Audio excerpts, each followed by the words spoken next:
What's up everybody, this is Danny. I got to look at a ton of cool phones at MWC, but there was one in particular that really drew my attention, and this is the Sony XZ Premium.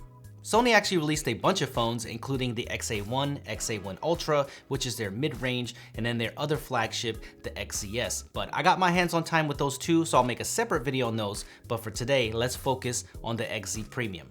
There were a couple reasons why I was so drawn to this phone, and the first reason is that this is the world's first 5.5-inch 4K HDR display.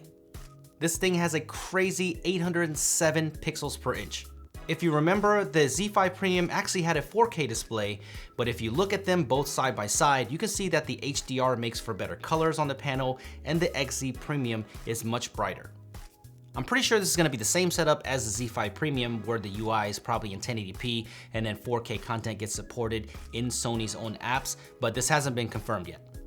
The other feature that really drew me in is that this camera can shoot video bursts up to a crazy 960 frames per second.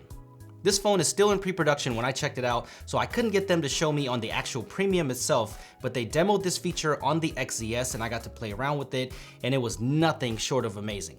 If you look, you can actually see the individual blades on the propeller. Even though this is recorded in 720p, it was just incredible to see a mobile phone do this. So how this works is that this is a brand new Exmor RS sensor. It's 19 megapixels, f2.0, and this is a stack sensor. So the stack actually has memory built into it. So that's how these 960 frame per second bursts happen. You just hit it on the UI. You'll see it only takes about a 0.2 second stint of what's happening right there. And then it translates it to the super slow-mo. I believe this is an industry first. The camera is also loaded with laser and phase detection autofocus, an infrared sensor that allows the sensor to adjust white balance on the fly, some really cool stuff. I personally am super excited to try out this new Exmor RS sensor. Of course, it can shoot 4K up to 30 frames per second, and the front-facing camera is not too shabby either. It's a 13 megapixel f2.0 22mm wide-angle lens. It doesn't look like this phone will be out until the summer, but there's plenty to be excited about. The design looks incredible to me in this stunning chrome color. It's all covered in Gorilla Glass 5. Of course, it'll be a fingerprint magnet, so I'm sure D-Brand is doing this right now.